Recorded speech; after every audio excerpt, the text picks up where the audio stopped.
कई बार जो अघोरी सन्यासी होते हैं जो बहुत गुप्त क्रियाएं करते हैं जिसमें कई बार शवों का इस्तेमाल होता है यानी कि किसी लाश का इस्तेमाल होता है तो कहते हैं ऐसे दो द्विगमन द्वार बनाए जाते हैं यानी कि एक तरफ से एक सकारात्मक ऊर्जा का आना और एक तरफ से बड़े बड़े भैंसे बड़े बड़े बैल कई सुअर कई जंगली जानवरों को मार के उनकी हड्डियों को यहाँ रखा गया है। अगर मैं 6 फीट लंबा हूं तो आपको समझ मारे तकरीबन 32 फीट ऊंचा ये रथ है। ऐसा विशाल रथ आपने बाहुबली मूवी में देखा होगा, लेकिन ये रथ आप असली देख पाएंगे जिसके तो आज हम लोग पहुंच गए हैं ट्राइबल म्यूजियम मानव संग्रहालय, जहां पुरानी सारी जैसी कुटियाएं होती थी प्राचीन समय में वो यहाँ रखी हुई हैं, बनाई गई हैं। तो चलिए हम लोग देखते हैं, पहुंचते हैं आगे क्या क्या यहाँ पे सीन है और मैं आपको दिखाता हूँ कि किस तरीके से वो कुटियाएं हैं।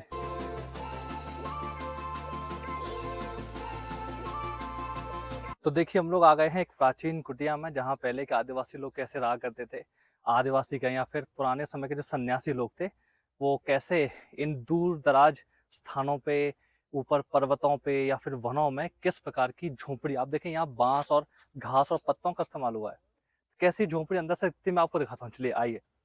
तो ये इस झोपड़ी का, इस मठ का मुख्य द्वार है, तो हम पहले अंदर चलते हैं इसके। तो देखिए इस तरीके से ये झोपड़ी बनी हुई है। पहले के समय जब सीमेंट और पत्थर नहीं होते थे, ईंटें नहीं होती थी, तब भी देखिए डबल स्टोरी घर बने हुए हैं, यानी कि एक फ्लोर नीचे है और अगर घर में परिवार में ज्यादा सदस्य हैं तो वो उसके ऊपर जाके सो सकते हैं, यहाँ छोटी सी सीढ़ी लगा के किसी भी तरीके से। तो ये 2 फ्लोर का झोपड़ा बना हुआ है।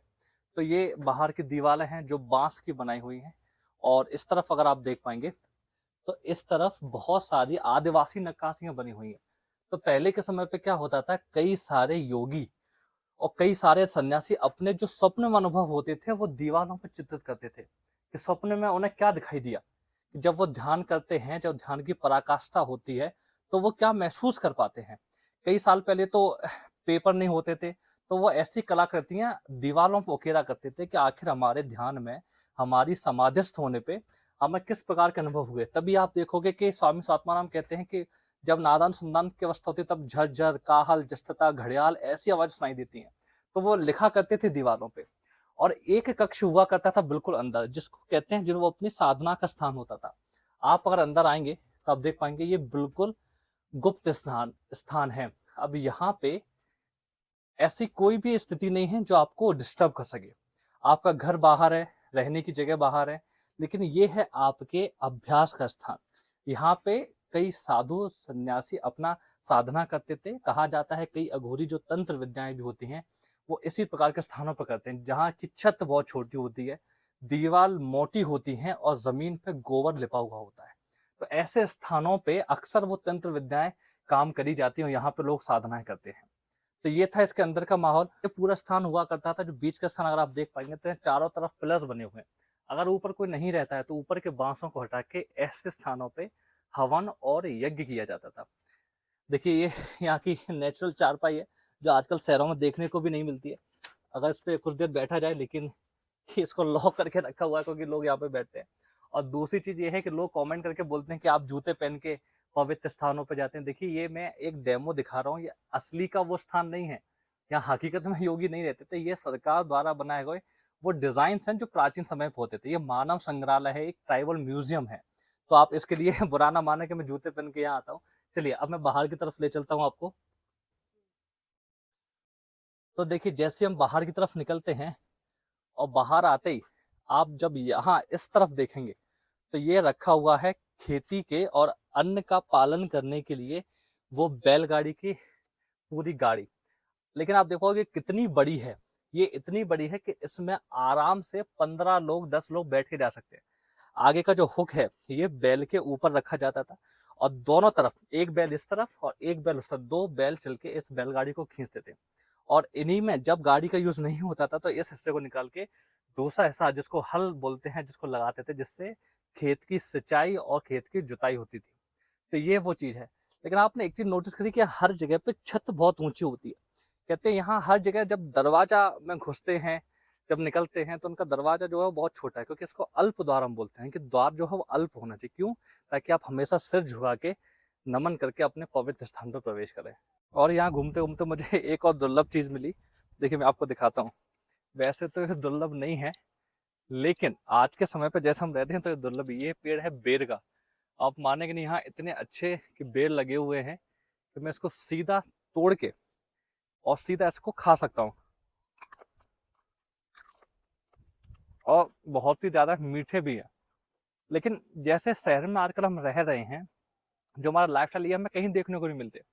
हम जो सब्जी खा रहे हैं उसको हम सीधा खा भी नहीं सकते, इतना ज़्यादा पॉल्यूटेड और कई सारे केमिकल से बना हुआ। लेकिन ये पेड़ यहाँ पे खड़ा हुआ है और यहाँ कोई रक्षण करने वाला नहीं है। माँ प्रकृति खुद इनको ग्रो करती है, बस इनको समय देने की आवश्यकता होती है। जिस प्रकार हमारे जीवन में कुछ चीजें होती हैं जो समय के साथ अपने आप बनती हैं, बस उन्हें कुछ समय अकेला छोड़ना पड़ता है।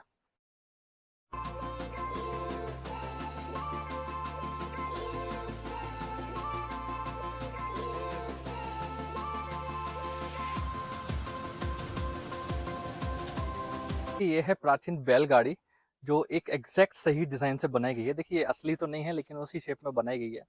देखिए आगे की तरफ एक बैल इस तरफ और एक बैल उस तरफ लगाया जाता था, और जिसके ऊपर जो चेन बंधी होती थी उसमें इसको फंसा के लॉक कर दिया जाता ताकि बैल भगे ना।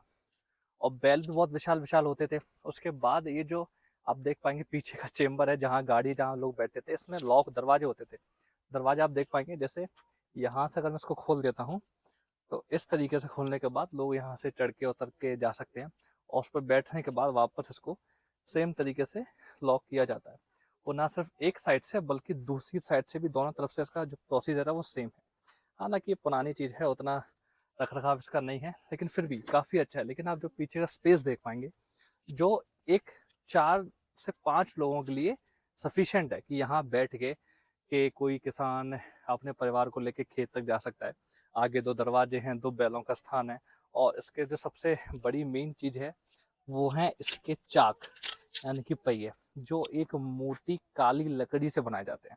इसमें जगह जगह लोहे की कीलें लगाई जाती हैं ताकि ये जो पहिया है वो बीच में से टूटे ना, और टूटे ना, ऐसे चलते चलते इस बीच में दरारें हैं। अब देखिए बीच से अलग अलग लकड़ियों को फंसा के ये पूरा चक्का बनाया जाता है। तो ये है एक प्राचीन बैलगाड़ी जो पहले के समय पे लोग यूज़ किया करते थे। चलिए आगे चलते हैं और काफ़ी चीज़ों को मैं दिखाता हूँ आपको। देखिए ऐसा ही रहता, आपने बाहुबली मूवी में देखा होगा, लेकिन ये वो नहीं है, ये है दशहरा रथ। देखिए इसकी जो चौड़ाई है वो तकरीबन 18 फीट की है, और जो लंबाई है वो है 32 फीट की। देखो दशहरे के दिन भगवान राम के विजय के दिन मनाया जाता है, लेकिन बस्तर में, छत्तीसगढ़ में उनकी जनजाति है वो दंतेश्वरी माई को अर्पित है ये 12 पहियों वाला दशहरा रथ। देखिए कहा जाता है कि जब भगवान जगन्नाथ ने सुभद्रा माई को उपहार में ये रथ दिया था, जब उन्होंने ये रथ दिया था तो उन्होंने खुश होकर बस्तर के राजा को ये रथ तोहफे में दिया। तो उस राजा ने अपनी वहां की जो कुल देवी हैं दंतेश्वरी माई, उनको ये अर्पित कर दिया गया। हर साल दशहरे के दिन उनकी जो यात्रा निकाली जाती है वो इसी रथ में निकाली जाती है। लेकिन 12 पहिए वाले इतने विशाल रथ को बनाना बिल्कुल भी आसान नहीं है, तो वहां के राजा ने 2 भागों में इसको बनाने की अनुमति दी। एक भाग है जिसको विजय रथ बोलते हैं, जो 8 पहियों वाला 32 फीट ऊंचा होता है, और दूसरा है फूल रथ जो 17 फीट ऊंचा होता है। इन 2 भागों में, इन रथों में भगवान जगन्नाथ की, माता सुभद्रा की और दंतेश्वरी माई की अलग अलग स्थानों पे उनकी यात्रा निकाली जाती है। तो आप इसकी जो ऊंचाई देखेंगे, आप देख पाएंगे कितना विशाल है। अगर मैं 6 फीट लंबा हूं तो आपको समझ मारे तकरीबन 32 फीट ऊंचा ये रथ है। ऐसा विशाल रथ आपने बाहुबली मूवी में देखा होगा, लेकिन ये रथ आप असली देख पाएंगे, जिसके 2 पहिए बाहर की तरफ, 2 पहिए अंदर की तरफ, एक साइड में, और दूसरी तरफ 2 पहिए और अंदर की तरफ 2 पहिए, यानी कि ये 8 पहियों वाला विजय रथ है। और वहीं आप अगर मेरे दूसरी तरफ देख पाएंगे तो वहां पे है फूल रथ,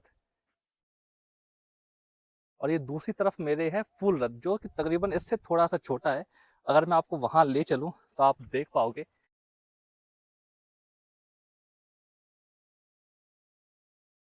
तो ये है वो फूल रथ जो तकरीबन उससे थोड़ा सा छोटा रहता है, और आप देख पाएंगे ये 4 पहियों वाला है, लेकिन इसकी भी चौड़ाई तकरीबन 15 फीट है और लंबाई तकरीबन 18 से 16 फीट ऊंची है।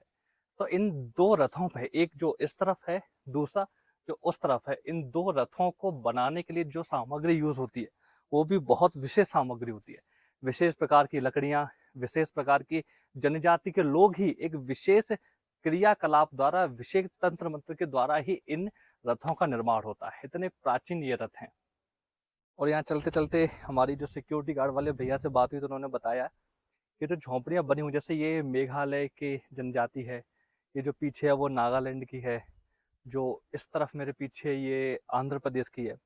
तो इन अलग अलग प्रदेशों की जनजातियों के जो यहाँ निवास स्थान बनाए गए हैं, लेकिन सबसे जरूरी बात है कि इनका जो मेंटेनेंस है, यहाँ का जो रख रखाव है, वो वहीं के लोग करते हैं। अगर इन झोपड़ियों में कोई भी चीज टूट जाती है, खराब हो जाती है, तो उनको सही करने का कार्य वहीं के लोग आके अपने हिसाब से करते हैं। छोटी मोटी साफ सफाई वो तो यहाँ के गार्ड्स और वर्कर्स करते हैं, लेकिन जो मेन संरक्षण वाला कार्य है, जो कुटियाएं बनी हैं, जो काफी सारे मठ बने हैं, उनको जो संरक्षण है वो वही लोग करते हैं। बाकी चलिए और आगे चलते हैं, थोड़ा सा देखते हैं कि कैसे कैसे यहाँ पे कुटियां और झोंपड़ी बनी हुई हैं। कई सारी तंत्र विद्याओं में इस प्रकार के झोंपड़ियों का यूज होता था। अगर आप देखेंगे तो एक दरवाजा इस तरफ है, एग्जैक्ट दूसरा दरवाजा सामने है। कई बार जो अघोरी सन्यासी होते हैं, जो बहुत गुप्त क्रियाएं करते हैं, जिसमें कई बार शवों का इस्तेमाल होता है, यानी कि किसी लाश का इस्तेमाल होता है, तो कहते हैं ऐसे दो द्विगमन द्वार बनाए जाते हैं, यानी कि एक तरफ से एक सकारात्मक ऊर्जा का आना और एक तरफ से नकारात्मक ऊर्जा का आना, तो उस बीच में उस शव को रखा जाता है। आप अगर देख पाएंगे, जैसे ये बीच में एक खंबा गड़ा हुआ है, तो ऐसे बहुत से तंत्र विद्याएं होती है, जिसमें जैसे एक कच्चा कलुआ होता है, जिसमें छोटे बच्चे जो होते हैं, जो मर जाते हैं, जिनकी लाश को निकाल के जिन पे तंत्र विद्याएं करी जाती हैं, जब वो किसी काम का नहीं रहता, क्योंकि उसको कुछ ना कुछ काम चाहिए, जब वो काम नहीं करता, तो ऐसा ही खंबा गाड़ देते हैं तांत्रिक लोग, और उसको काम दिया जाता है कि इस पे चढ़ना है, उतरना है, जब तक वो दूसरा काम नहीं दे। ऐसी बहुत सारी तंत्र विद्याओं में इस प्रकार के ढांचे बनाए जाते थे, जहां समस्त चीजें हो सके, यानी कि दो द्वार होने चाहिए, एक खंबा होना चाहिए, और बीच का स्थान जो आप देख पाएंगे, ऊपर हर जगह लकड़ियां लगाई हुई हैं, लेकिन जो मेरे ऊपर वाला स्थान है, ये बिल्कुल खाली है, ताकि जो यहाँ से हवन की जो अग्नि है, वो ज्यादा से ज्यादा ऊंची हो सके।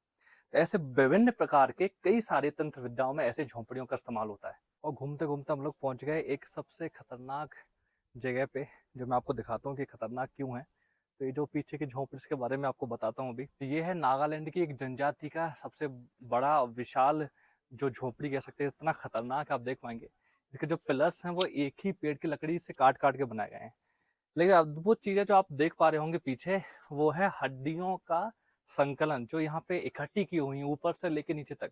बड़े बड़े भैंसे, बड़े बड़े बैल, कई सुअर, कई जंगली जानवरों को मार के उनकी हड्डियों को यहाँ रखा गया है। अभी यहाँ क्यों रखा गया है? देखिए, यहाँ ये इसलिए रखा गया है, ये दर्शाता है कि ये कबीले का सबसे ज्यादा ताकतवर इंसान का घर है। कबीले का जो मुखिया है, ये उसका घर है। आप अगर यहाँ पे भी देख पाएंगे, तो इनके ऊपर ऊपर कई सारी खोपड़ियां हैं, जो उनकी युद्ध में विजय का चिन्ह है। उसके ऊपर एक शेर है, एक बाघ है, जो दिखाता है कि ये जिसका मकान है, जिसका एक घर है, वो एक बहुत शक्तिशाली योद्धा, शक्तिशाली शिकारी और शक्तिशाली सरपंच या राजा है उस कबीले का।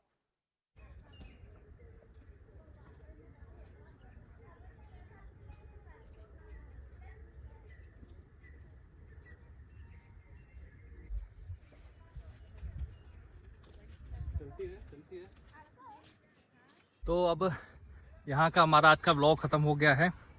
हम लोग मिलेंगे जल्दी व्लॉग में, और चैनल को सब्सक्राइब करें। ज़्यादा वीडियोस के लिए हम लोग आध्यात्मिक उन्नति के मार्ग पे चलेंगे, आपको लेके जाएंगे और एक सही मार्ग दिखाने का प्रयास करेंगे। चलिए मिलते हैं एक नई वीडियो में। हर हर महादेव।